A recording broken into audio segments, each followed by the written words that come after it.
Empaths, children of sensitivity, those who walk with the strange gift of feeling the hearts of others as though they were your own. Hear me now. This is not merely a message of comfort. It is a warning, one final reminder that your gift, if left unconscious, becomes your curse. For in every age, the light has not only illuminated, it has also drawn moths, shadows, and creatures that survive by feeding upon it.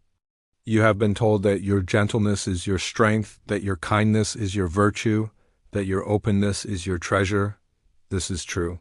Yet what is left unspoken, what remains hidden beneath the glittering surface of this ideal, is that the very qualities that make you radiant also make you vulnerable to the hunger of others. For wherever there is light, there are shadows, and shadows do not simply linger passively. They reach, they grasp, they take. Your compassion is not invisible to the world. To the weary, it is a resting place. To the broken, it is medicine. But to the unconscious, the greedy, and the parasitic, it is a banquet. And they will feed, not always with malice, not always with awareness, but they will feed nonetheless. This is the danger of being what you are. Your energy becomes a silent currency in the invisible economy of souls. And if you are blind to this economy, you will wake one day hollow, emptied, consumed, not by fate, not by accident, but by the 1,000 tiny hungers of those who surrounded you. You believe you are strong because you endure. You tell yourself you can take it, that your role is to hold, to heal, to absorb. But strength is not measured in how much pain you can carry for others. It is measured in how clearly you can see the truth of your own soul without flinching. It is measured in whether you can refuse to let your gift be exploited in silence. And so I must warn you, if you do not awaken, your light will not be your salvation, it will be your ruin. Consider the ancient myths of the vampire. At first glance, these are tales of horror, fantasies of nocturnal creatures who drain the lifeblood of the innocent. But in psychological truth, the vampire is an archetype of those forces within and without that live not by their own vitality, but by the vitality of others. In your life, they appear not with fangs, but with need. They come cloaked as helplessness, as dependence, as admiration, as love. They come as the friend who always turns the conversation toward their suffering, the lover who subtly binds your freedom with guilt, the colleague who drains your enthusiasm until your work feels lifeless. And you, with your sensitive nature, with your inability to close your heart, believe it is your duty to give endlessly. You think you are helping, when in truth you are being drained. Understand this: love does not consume, love empowers. Compassion does not enslave, it liberates. If you leave an encounter smaller than you entered, if you leave it weary, hollow, diminished, then you have not given love, you have surrendered your light to hunger disguised as need. The world will not tell you this. The world will celebrate your selflessness. It will praise your sacrifice, your tireless giving, your refusal to say no. But beware, often the world applauds what benefits it most, not what protects your soul. And the applause of others will not refill you when you are empty. It will not save you when your flame flickers and dies.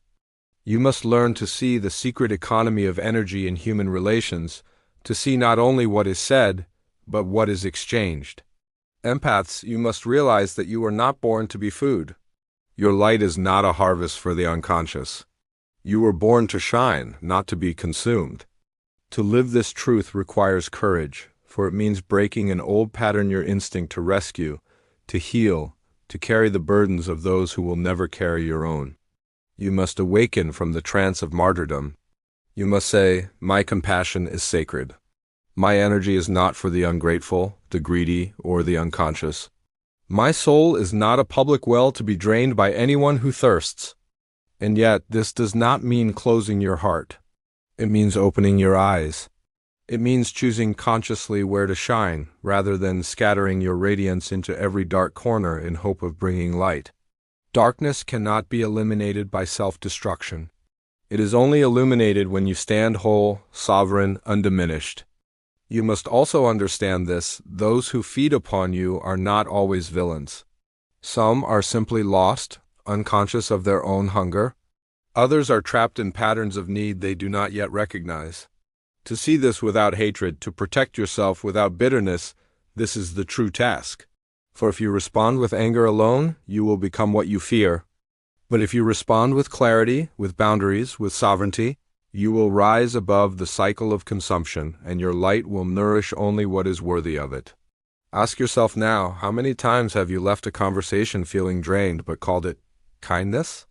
How many times have you silenced your own needs, telling yourself you were being good? How many nights have you carried the pain of others in your heart, while your own wounds went untended? This is not love. This is not empathy. This is unconscious sacrifice, and it will destroy you if you do not awaken. Your final task is not to save everyone. Your task is to become whole. For only the whole individual, the individuated soul, can truly heal the world, not by being consumed, but by radiating a light so sovereign, so intact, that it ignites the dormant light in others. That is the gift you were meant to give. So hear my warning, your light is being fed upon in secret. Not by monsters in the night, but by the unconscious hungers of those around you. And if you do not guard it, if you do not claim sovereignty over it, you will awaken one day emptied, your life spent not on your destiny, but on the endless appetites of others.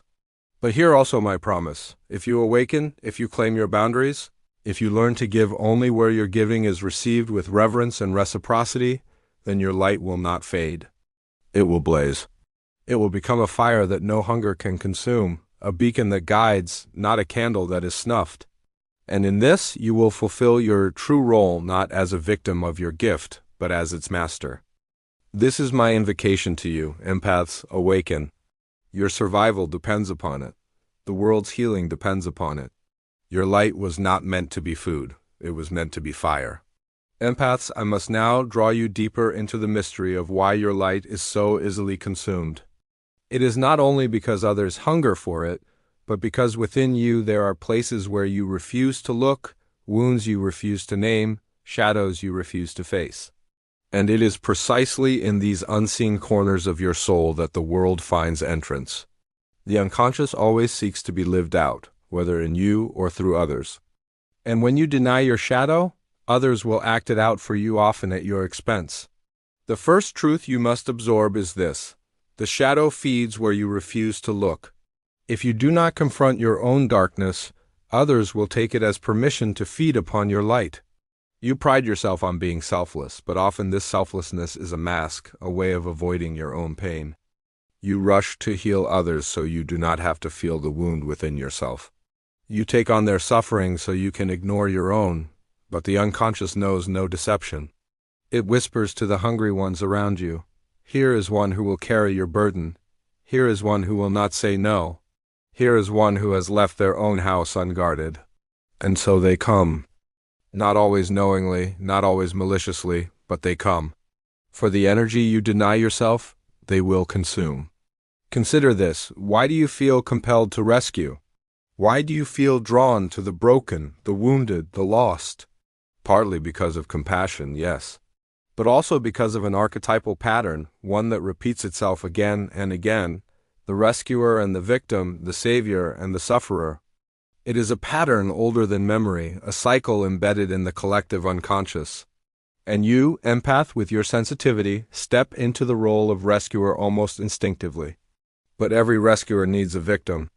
Every savior unconsciously calls forth suffering to save.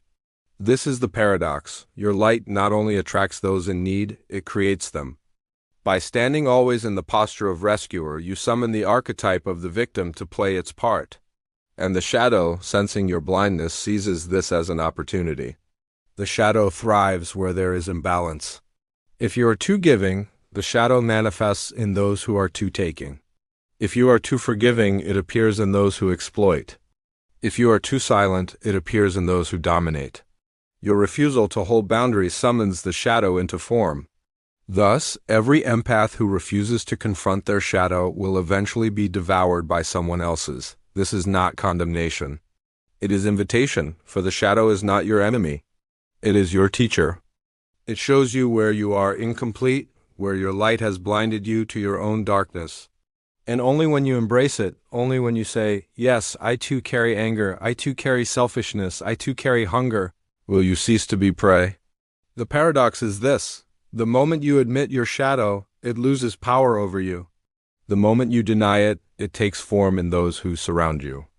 Empaths, I tell you plainly, your refusal to acknowledge your own darkness is the greatest betrayal of your light. For what you repress does not vanish, it finds another vessel. And often, that vessel is the very person who drains you, the very one who feeds on your energy. Think now of your own life. Remember the friend who always leaned on you, yet never asked how you were. Recall the partner who made you feel guilty for your freedom, as though your joy were an act of betrayal. Recall the family member who pulled you into their storms again and again until you forgot your own sky. Did you believe you were helping them? Or were you simply refusing to face your own need, your own hunger, your own shadow? Each of these figures carried a piece of you. They were mirrors of the darkness you denied. You called it compassion, but in truth it was avoidance. You healed them so you would not have to heal yourself. But hear me, this is not condemnation. This is liberation, for if you understand this pattern, you can break it. If you see how the shadow feeds where you refuse to look, you can finally look. And once you look, once you embrace, once you say, yes, I too contain this darkness, the cycle ends. The hungry ones no longer have power over you, because you are no longer a stranger to yourself. Empaths, you must learn the alchemy of shadow work. When you acknowledge your anger, you no longer attract those who express it for you. When you acknowledge your selfishness, you no longer attract those who exploit you. When you acknowledge your hunger, you no longer draw those who consume your light. By owning your shadow, you withdraw the invitation to be drained. This is the first great key. The shadow feeds where you refuse to look. If you do not confront yourself, the world will confront you with itself, and that confrontation will cost you dearly. So I say to you, look inward. Turn your gaze upon the places you have hidden. Ask yourself, what am I denying? What am I afraid to feel? Where have I been too good, too kind, too forgiving at the cost of my own soul? Do not be afraid of what you find. For in your shadow lies not only your weakness, but your power. The shadow is not simply darkness, it is unclaimed light. It is strength hidden behind fear. It is power disguised as pain. It is wisdom buried in wounds. The very qualities you need to protect yourself, to stand sovereign, to refuse exploitation, they lie waiting in the shadow you have fled. Do not flee it any longer. Enter it, confront it, befriend it, for only then will you stop being food for the unconscious hungers of others.